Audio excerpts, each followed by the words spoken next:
जम्मू कश्मीर विधानसभा चुनाव में अब पाकिस्तान की एंट्री भी हो चुकी है। पाकिस्तान की दिलचस्पी न केवल कश्मीर के चुनाव में है बल्कि धारा 370 पर भी है। बिल्कुल, और उसको लेकर सियासी बयानबाजी भी चल रही है। पाकिस्तान उससे भी बड़ी गंभीरता से ले रहा है जिस तरह की सियासी बयानबाजी देश में हो रही है। दरअसल सरहद पार से पाकिस्तान के एक मंत्री का बयान आया है जिससे पता चल रहा है कि पाकिस्तानी नेता ये उम्मीद पाले बैठे हैं कि कश्मीर में धारा 370 की फिर से बहाली होने वाली है। पाकिस्तान के मंत्री के इससे जुड़े बयान कांग्रेस और नेशनल कॉन्फ्रेंस की मुश्किलें बढ़ा रहे हैं। आखिर क्या है पाकिस्तानी मंत्री का बयान जिस पर भारत में इस तरह का घमासान मचा है, देखिए जरा। ये कांग्रेस कह रही है जी कि ये हक हम दिलवाएंगे, तो क्या हम ये कह सकते हैं कि आज पाकिस्तान की जो रियासत है और इंडियन कांग्रेस जो है वो एक पेज और नेशनल कांग्रेस एक पेज पे आ गए इस इशू पे? बिल्कुल। जी हां, ठीक सुना आपने। जम्मू कश्मीर में अनुच्छेद 370 की बहाली के मुद्दे पर पाकिस्तान कांग्रेस और नेशनल कॉन्फ्रेंस के साथ है। पाकिस्तानी पत्रकार हामिद मीर के साथ ये बात कहते आपने जिन्हें सुना वे कोई मामूली शख्सियत नहीं बल्कि पाकिस्तान के रक्षा मंत्री ख्वाजा आसिफ हैं। पाकिस्तानी रक्षा मंत्री को भरोसा है कि इस विधानसभा चुनाव के बाद जम्मू कश्मीर में अनुच्छेद 370 की बहाली हो सकती है। उनके इस भरोसे का आधार क्या है, जरा ये भी सुन लीजिए। अब ये दोनों पार्टियां जो है नेशनल कॉन्फ्रेंस और कांग्रेस आज इलेक्शन में ये कह रही हैं जी कि अगर हम जीत गए तो हम 370 और 35A को उसकी सस्पेंशन को खत्म कर देंगे। आपको लगता है कि ये पॉसिबल है? मेरा ख्याल है पॉसिबल है। देखें, बड़ी पोटेंट इस वक्त प्रेजेंस है वहाँ पे कांग्रेस की भी और नेशनल कांग्रेस की भी, दोनों की।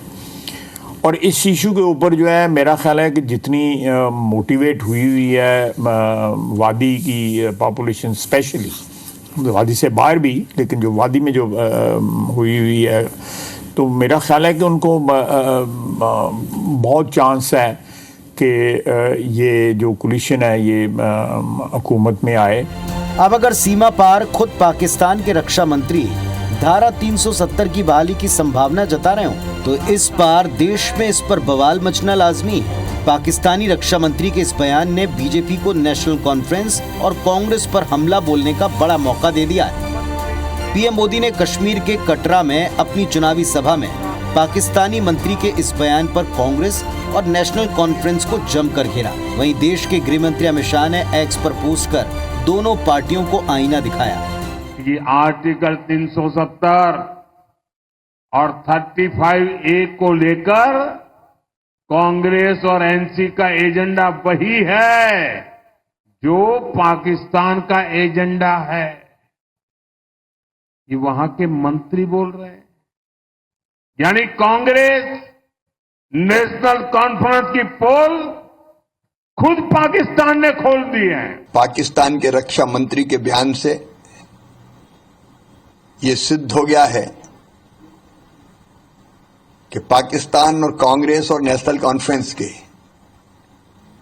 सुर भी एक है, ताल भी एक है, इरादे भी एक है, एजेंडा भी एक है। जब इस मामले ने तूल पकड़ा तो नेशनल कॉन्फ्रेंस नेता उमर अब्दुल्ला ने पाकिस्तान को इस चुनाव से दूर रहने की नसीहत देते हुए बचाव किया। तब पाकिस्तान को हमारे से क्या लेना देना ना, हम तो पाकिस्तान का हिस्सा है ही नहीं। वो अपना मुल्क संभाले ना, हमें अपना संभालने दीजिए। उनका ना हमारे इलेक्शनों में दखल देना या हमारी इलेक्शन पे टिप्पणी करना, मुझे नहीं लगता ये मुनासिब बात है। वो अपनी जमहूरियत को बचाएं, हम अपनी जमहूरियत में हिस्सा ले रहे हैं। उमर अब्दुल्ला भले ही पाकिस्तान के साथ खुद की दूरी बनाने की कोशिश करते नजर आए, लेकिन पाकिस्तानी रक्षा मंत्री के बयान ने कांग्रेस और नेशनल कॉन्फ्रेंस के सामने एक बड़ी दिक्कत खड़ी कर दी है। जाहिर है इससे चुनावी तकरार और तीखी और धारदार हो चुकी है। Bureau report, IBC 24।